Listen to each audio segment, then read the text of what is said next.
In a post pandemic world, there are a lot of hyperly overactive, triggered people that have been through trauma. They've lost loved ones. They've gone through a lot of fear. You've gone through a lot of fear. You might have lost loved ones. And so, as you hold space and you learn and you practice holding space for yourself, you're going to be able to hold space for others.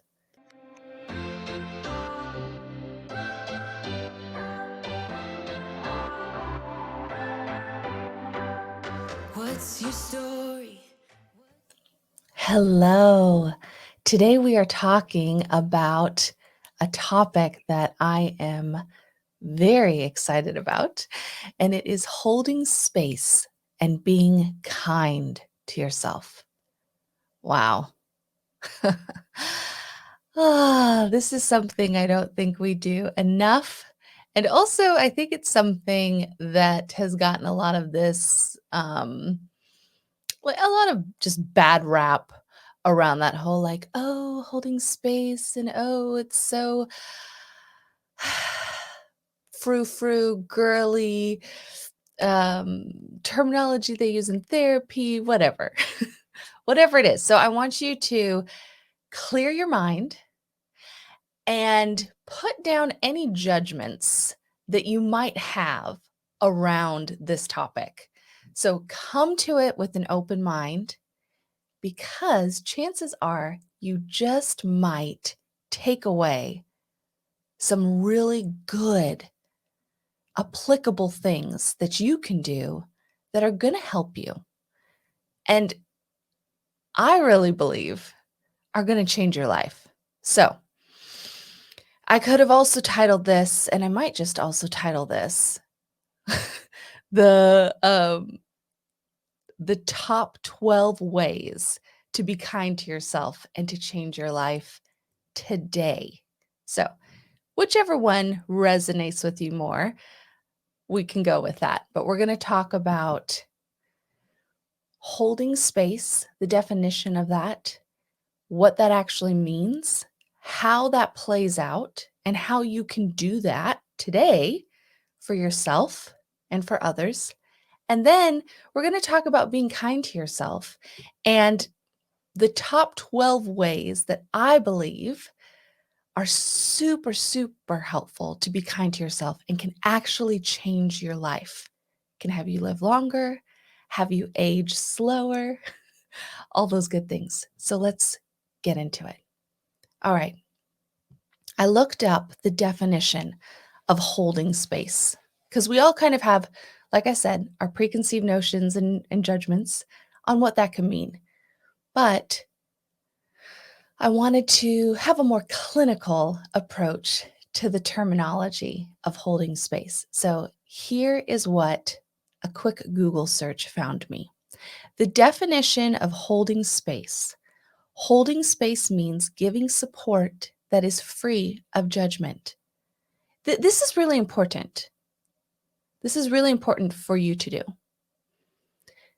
Giving support that is free of judgment. It involves a conscious and deliberate choice to put aside our agenda, the need for our own specific outcome, and the desire to give advice or fix, in quotes, a person or their situation. Now, that is holding space, the definition of holding space, according to a Google search. Now, here's a definition of holding space for oneself. Holding space for self means treating yourself with kindness, care, compassion, and self love.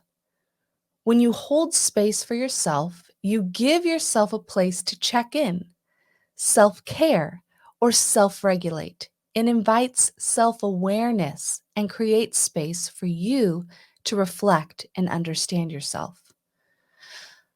All right, so before we kind of go into an exercise that I like to imagine on holding space, I kind of want to get out of the way the things that holding space is not. The what holding space does not mean, because I believe just as important as the definition of what holding space is and the concept, just equally important is what it is not and what we're not talking about. Because I think a lot of us have grown up with this being what we think is the social norm, and maybe what we've become accustomed to being the social norm. So, again, another Google search helped me with this. But what holding space is not meant for. So, effectively holding space requires us to go against many of our natural human tendencies. Heather Plett, an international speaker, writer, coach, and facilitator, and an expert on all things related to holding space, defines the opposite of holding space as emotional colonization. And if you're like me, you're like, what the heck is that? Emotional colonization can be obvious and extreme, as in instances of emotional abuse and violence.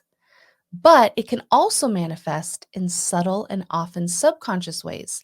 Those subtle behaviors are common to all humans, and it is in exploring these natural tendencies that we can grow to become more effective space holders. Some of these behaviors include placing expectations on the other person to view situations with our own perspectives, thus dismissing their stories with stories of our own, interrupting them, or invalidating their experience. Hmm. When I read that, I was like, ooh, yeah, I've done that. And I think if we're honest, if we're all honest with ourselves, we have all done that at one time or another.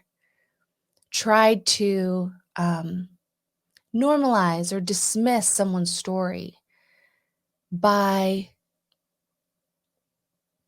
interrupting them or invalidating their experience, or trying to be like, oh yeah, well, I mean, yeah, that's bad, but like I had it 10 times worse, so you should be really thankful. Maybe you had a parent or a teacher or a mentor that said this to you. Or, the age-old, tale of, when I was your age, I had to walk to school barefoot, uphill both ways, in the snow, through a blizzard." Um, so we all know that, but I guess the terminology for that is emotional colonization, where we are trying to, um invalidate someone else's experience. And I don't think we do this intentionally. In fact, I'm pretty certain we don't, for the most part, do this intentionally. This is something that has actually been taught to us. And it probably came out of a coping mechanism, um, so that people would feel like, oh, okay, it's not that bad. Maybe out of like a generation that went through a lot of things. I don't know, like World War I or World War II or something like that. That or Vietnam. That then they were like, "Oh, well, you don't have it that bad." And today, we're in 2023. And so to tell someone, to invalidate someone's story by a story of our own is not holding space for that person. And maybe you do this to yourself. If you're like me, maybe you do it to yourself. So, I wanted to walk you through this exercise that you can do that will help you silence that voice that's trying to invalidate you and invalidate your stories, and to help you practice holding space for yourself. Because before we can hold space for others, we need to learn how to hold space for ourselves. You probably have heard the the proverb that says, "Love one another," right? As you yourself love yourself, love each other. Well, Some of us aren't very good at loving ourselves. And I'm going to go so far as to say that I think that is because we don't really know how to hold space for ourselves and then be kind to ourselves without judgment. So, deep breath in, exhale everything out. All right, you might have to kind of get some movement in this. Another deep breath in. This time, I want you to reach up to the sky and exhale everything out. Just kind of shake it down, shake it down. Okay. Now, without judgment, I want you to hold space for yourself. So, this is how I do it. I imagine that I'm in a closet. Okay. And in this closet, I feel safe, but it's kind of tight in this closet. You could do this with your eyes closed or you could do it with your eyes open, however you want. And of course, if you're driving, keep your eyes open and on the road. But I imagine I'm in a closet and I feel safe, but I'm aware that it's a pretty tight space. And I want to create more room. So I knock down the walls like you see them do on HGTV. And I just push them all back in front of me, to the sides of me, behind me. And you can, as you're doing this, you can get as free with this as you want. You could pretend you're kicking down those walls, karate chopping them, whatever you want to do. Or you could just sit there and use the force and be like, boom, there goes that wall. And I'm pushing them all back. And now I'm in a huge room, like the size of a ballroom. And the walls are so far away from me. And now in this space, I can breathe. And I notice that I can breathe. And now in this space, I get to be me. And I give myself permission, full permission to be myself. So in this space, I want you to give yourself permission. Repeat after me. I have full permission to be myself. I give myself permission to have space, to breathe, to be kind, and to give myself room to do what I need to do. All right, now, this is also an exercise in becoming very self-aware. Now, I want you to become very aware of your body and the cues that your body is telling you. It might be telling you it needs to lay down and take a nap. Good thing there's a huge king-size bed in that room. It might tell you that it wants to go for a run. That's great. There's tons of space in there. And now you can bring the outdoors in.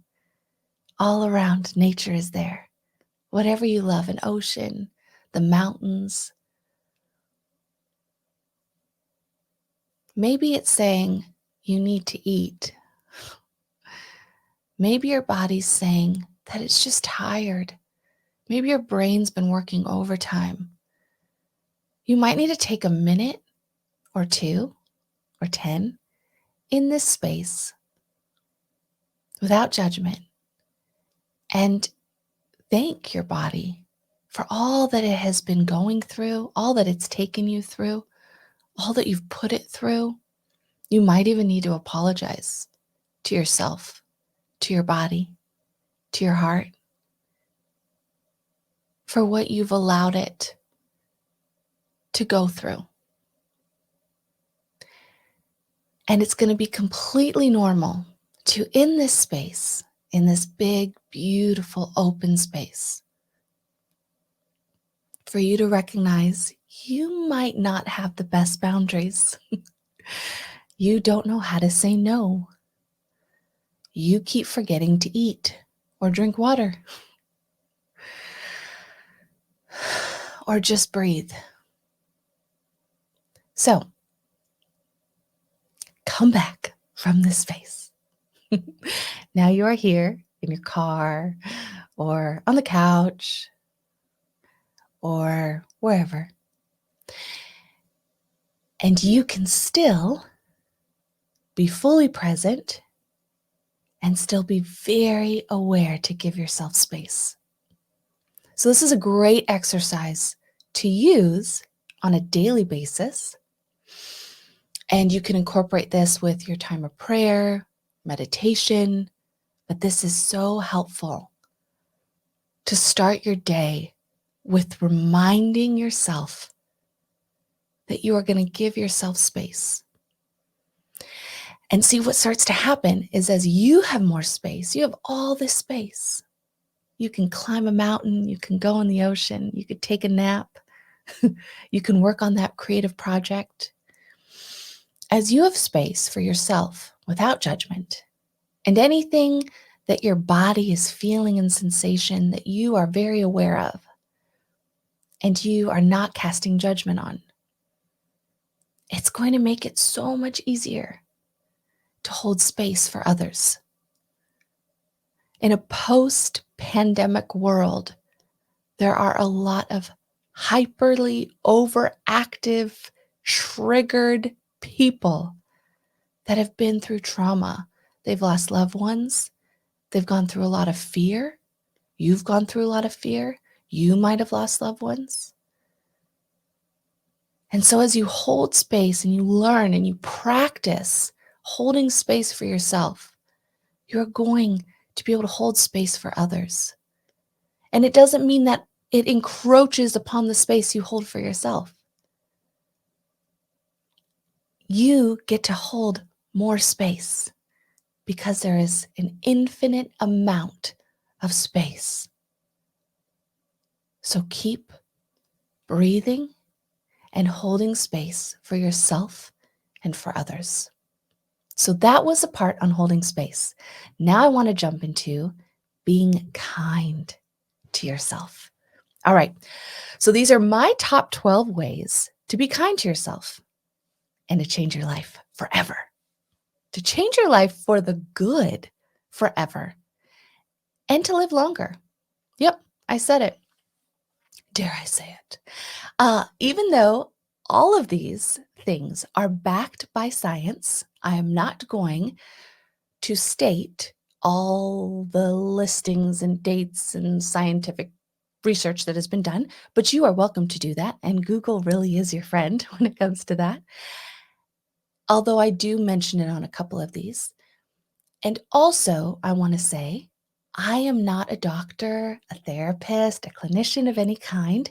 So this is me speaking from my own personal experience and what I recommend to you. Okay? So the top 12 ways to be kind to yourself and change your life forever. Number 1, say no when you don't want to or simply cannot do something. What? What? Anastasia, I cannot say no to my mother. I cannot say no to my father. I cannot say no to my best friend. I cannot say no to the principal at the school. I cannot to my boss, to my spouse, to my kids, blah, blah, blah. Yes, you can. I give you permission. I give you permission until you start to give yourself permission. So you have permission to say no. No is a very powerful word. I grew up pretty much in a household and in a culture in society, I would say, that no was almost like a curse word. Like you just didn't say no. You just say yes. You know that montage that said, or that saying that is so well repeated, especially within Christian circles. But if you want something done right, give it to the busiest woman that you know, right? I hate that saying. I hate that saying on so many levels. And I honestly think I might do an entire podcast just on that saying, entire episode. Um, and if that resonates to you, let me know. Drop me a comment and let me know if that resonates with you. But I hate it because it basically, in a backwards way, is saying that if you want to be known as someone who gets things done, you have to be the busiest person that anyone knows. It's so horrible. So, the first way is to say no. All right? Just practice it. You can say it right now. Say no. No. No. No. Nah. My favorite is not today, Satan. You can say it however you want. No. All right. The next one is to read a book or a lot of books on boundaries. This kind of piggybacks on the saying no thing. But most likely, you are not kind to yourself because you don't have good boundaries. So, a way to be kind to yourself is to get good boundaries. And a way to learn to do something new that hasn't been taught to you, hasn't been taught to pretty much most of us, or uh, should I say any of us? Yeah, probably any of us, is to read a book. So read a book, get a couple of good books on boundaries. There's a lot of good ones out there. All right, the next, number 3, set limits on people and situations that drain you of your energy and your precious resources. This is very important. Okay? Do not skip this one. To be kind to yourself, you need to set limits on people and situations that drain you of your energy and your precious resources. Energy is a precious resource. Every mom or student alive today knows this. So you need to set limits. If you notice, I'm not saying that you don't spend any time with these people or you don't put your time and energy into people or situations that drain you. So don't hear what I'm not saying. Hear what I am saying. You need to set some limits. You need to put some actual time limits on how much you are going to contribute to a person or a situation that is draining to you. Okay? I feel like I need to unpack that a little bit more. Trying to decide. I'm going to keep going. All right. But that is a big one. And it is okay. You get to decide. Okay, I am going to unpack it a little. You get to decide how much time you're going to give to that thing or that person. So if it's a person that talks to you on the phone and every time you're talking on the phone, it goes 1, 2, 3 hours. Okay, I apologize to some of my friends. Or it's like every time we get together that does happen. But I'm saying this to them as well. So if it is draining to you, and if you get off of those calls or out of those meetings and you're just like, oh my gosh, I need to take a nap. I need to go cry. I need a drink. Like, if you're recognizing that, that is a good indication it is draining you of your energy or resources. Okay. And those are precious commodities. So set limits. It's okay to do that. You have permission. It's your world. You get to live in it. Okay. Here's another good one. Number 4, talk to yourself like you would a friend who is hurting. Lots of times we are so understanding and compassionate to other people, but we forget to be like that to ourselves. Shout out to my type 1s, my type 3s, my type 9s, my type 8s, right? On the Enneagram. Like, this is the story of your guys' life for sure. But we're so quick to be kind to someone else, like a friend, a good friend. But a lot of times we don't take our own advice. So I want you to start talking to yourself like you would a good friend. All right? Who's hurting? Because right now, you're hurting. So talk to yourself kindly, like a good friend. Be a good friend to you. Huh, what a novel concept. Okay, number 5. I put this one in, and if you're a guy and you're listening to this, you're going to be like, most likely, you're going to be like, duh, why did she even include that? But if you are a woman and a busy woman, you're probably going to be like, oh my gosh, that's the hardest one, Anastasia. I just can't do that. Yes, you can. You can do this. You can do hard things. And I understand this is a hard thing. Okay. Number 5, take a shower or a bath. Hygiene. Feed your body 3 times a day. Drink water. Okay. Why do we drink water? Everyone talks about drinking water. Why is water so important? Well, first of all, like 80% of your body is made up of water. A lot of the earth is made up of water. All living things need water, come from water, right? Okay, we could go on and on. But also, water is going to help flush out the fat, flush out toxins, flush out illnesses, and literally help you to go to the bathroom. It also flushes out crap, right? You're going to feel better if you drink some water. If you're hungry, if you're now, this is not if you have not eaten. Don't just I'm not saying go on a water fast. That's horrible. Do not do that unless your body is really able and ready to do that. We're talking about being kind to ourselves. So, to be kind, take care of yourself. You have basic needs. Your body has limitations based on basic needs. This is not an episode of Survivor, right? Like, you have basic needs. Take care of yourself. That is a form of being kind. It's a huge one. It's a game changer. This alone will change your life. If you don't eat and you don't drink water, you will die. Now, you won't necessarily die if you don't take a bath, but you have all of that on you. Our son came home from basketball practice the other day, and my husband was reminding him of good hygiene practices because, teenagers. And so he's like, hey, dude, did you take a shower? And he's like, no. Oh, I don't want to. Oh, can I take one tomorrow? He's like, no, you need to take one today because you were sweating profusely and exercising. You need to take a shower so you can get all that sweat, that salt off of you. And then he broke it down even more. He was like, that salt can give you rashes because your body sweats it out.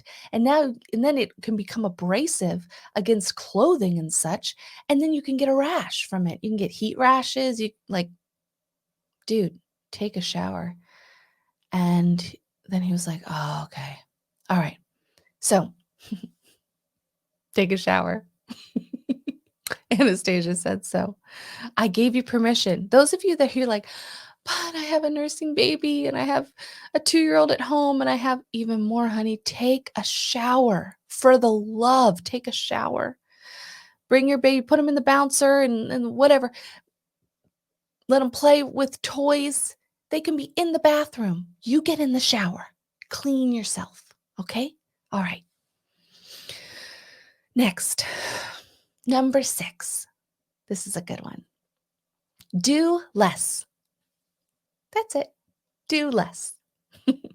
In today's day and age, we do so much. This brings us stress, and it's a never ending battle. So just do less. Be more intentional with your time and what you say yes to, and do less. Okay. Number 7, set limits on your time and who has access to you. Okay. Now, this can look like a lot of different ways. Don't get legalistic about this. Okay. But you can time block. You can do weekly map outs on your calendar of like the things, they talk about that the big stones, that you have probably heard it and seen it, but it's like it talks about the big stones and then the little stones and then the sand and then the water, right? And it all has to fit in this container. And it's a level of priority of how you're putting things in. What you're allocating time to, again, time is a precious resource. So set limits, set times. Okay. And on who has access to you. So not everyone should be allowed to access you at all times. Set work hours if you work from home or you're an entrepreneur.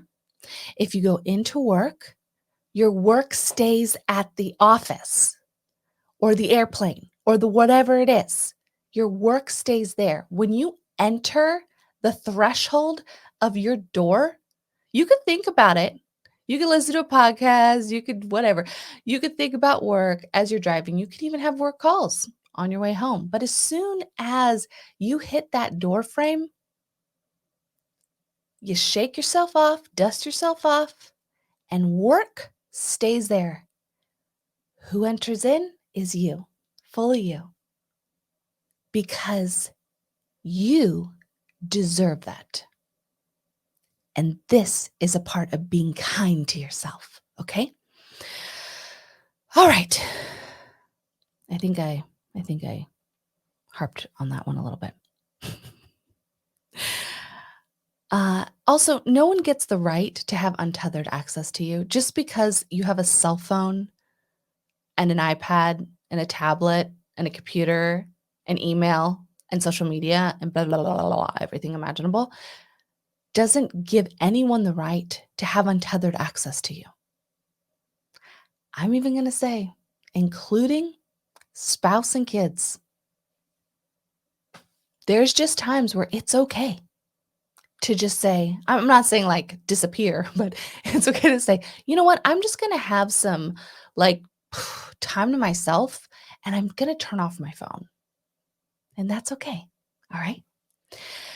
Okay. Here's another one. Number 8. Go outside. For the love, go outside. Fresh air, nature. Step barefoot in the grass. This is a really good way to center and ground yourself, actually. And it's an amazing practice. I like when I'm feeling really, my circadian rhythms are really off and I'm just feeling really off. I literally now will take my shoes off, even if it's raining outside. And then we have a patch of grass like outside our door. So I will go out there, run out there, and just stand barefoot in the grass for a couple minutes.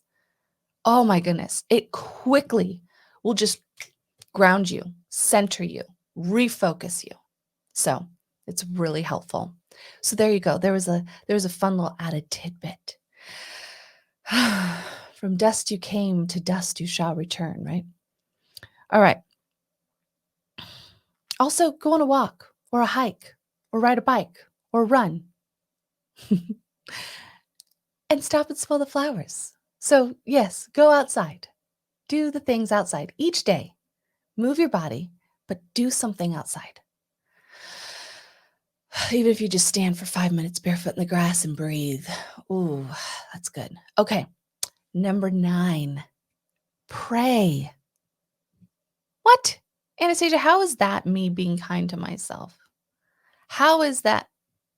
Let me stop you right there. Science has proven that daily prayer and meditation can help with anxiety and depression. Did you know that? All over the world, depression and anxiety are common struggles, and only more so in the wake of the pandemic, right? Communicating through prayer is a way to heal difficult to reach soul wounds, says Wilson. This was a study that was done. She said studies have shown that praying and or meditating can help reduce levels of the stress hormone cortisol. This has been linked to improved mental health, as heightened cortisol levels can lead to increased anxiety and depression. And also, heightened cortisol levels in the body cause you to age faster. So, it literally will save your life. Prayer will save your life. And I mean, I could talk forever on this topic, but pray. And prayer doesn't have to look like closing your eyes, bowing your head, putting your palms together. Prayer can look, well, prayer can be really anything, but it's communicating with God. Now, some of you are going to be like, well, I don't believe in God. Okay. Well, I mean, it's a scientific fact that prayer will help reduce stress, anxiety, depression, and reduce cortisol levels in the body so that you don't age fast, that you age slower, so that you live longer. So you might want to rethink the prayer thing. I don't know. That's up to you, boo. Number 10, talk to a therapist or close friend about your week and how you are really doing. So this is a form of self-love and being kind to yourself, because you're going to talk to someone that you can trust, someone that is going to be good at holding space for you, because you got to get it off your chest, right? So prayer, talk to God. And number 10 is talk to a therapist or a trusted friend. Now, I like to talk to a therapist and trusted friends. The more people that you can have in your circle of who you can trust, the circle of trust, that that are going to give you good, sound advice and counsel, and also are going to validate your experiences and your feelings, is going to do wonders for you, because it's going to tell your brain and tell yourself back that I have value. What I've gone through, my experiences, my stories have value. So this is why this is a beautiful, wonderful, and very helpful thing to do. Talk to a therapist. If you don't have a therapist, get a therapist. And therapists everywhere are like, thank you, Anastasia. You're welcome. All right. Number 11, stretch before bed. This is so simple, so easy, takes 5 minutes. Most of you won't do it, but I encourage you to. Most of the time I forget to do this too, though. Tell your body thank you for all that it carried you through today. So as you stretch, you're going to thank your body. You might notice some tension in your back, some tightness in the neck, right? You're going to stretch, roll those shoulders back, and then you're going to thank your body for everything it carried you through. If you're pregnant, you're going to thank your body for carrying 2 of you or 3 of you through. Like, thank your body. I know some of you are like, that is so weird, Anastasia. That sounds so like, woo, whatever. I don't care. It works. Being thankful, having a grateful heart, expressing that, communicating, all of these things have been scientifically proven to help you live longer and to live a better life. Be thankful. Have gratitude. Thank your body. This is not hard to do. Okay? It might be silly at first. That's okay. We can be silly. You have permission to be silly. You have permission to laugh at yourself. Like, for goodness sakes, laugh at yourself. Oh, that should have been one in there too. But these are my top 12. Okay.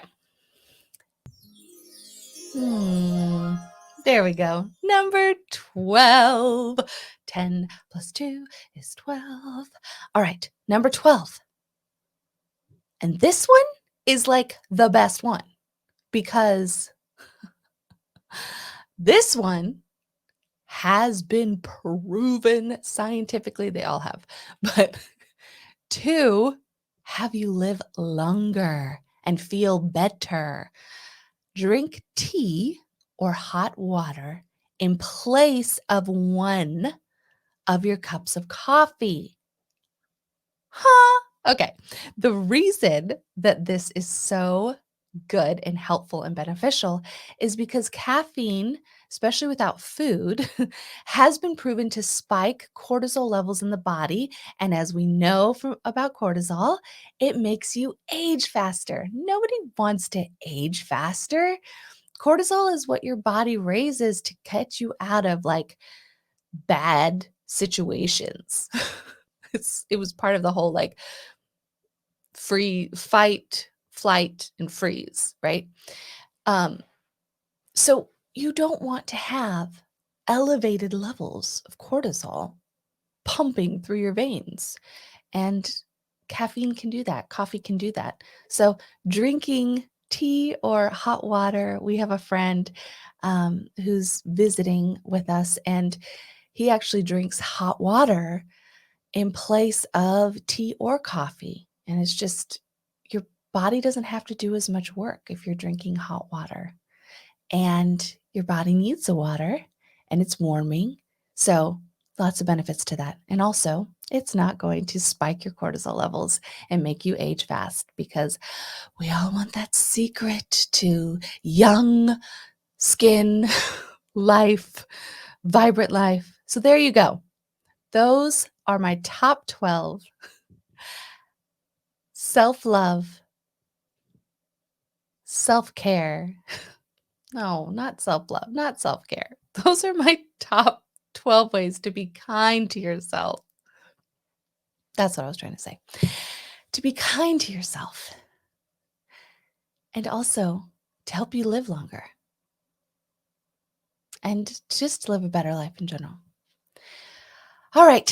If you found that helpful, make sure that you like, subscribe, comment below, ring the bell, do all the things. And also, you can send me a comment, send me a message on social media. You can find me on Instagram. I am the Anastasia Halcomb on Instagram. And if you're listening here to the podcast, this is the Bold and Unafraid.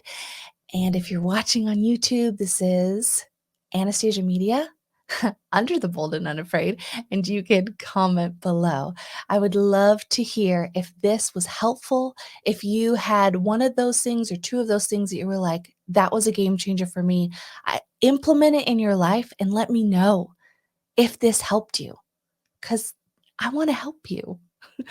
And as I'm learning, we're learning together. We're learning about ways to be bold and unafraid and how to live in today's day and age and culture as healed and whole human beings that can love others. But we have to love ourselves first. We have to learn how to do that. So I'm going to sign off. This has just been a pleasure. Blessings to you, blessings to your day and to your week. And until next time, next time, I think we're going to be talking about giving grace. That's going to be good, especially what it means to give grace and all the misconceptions around giving grace. All right. Blessings, my friend. Bye.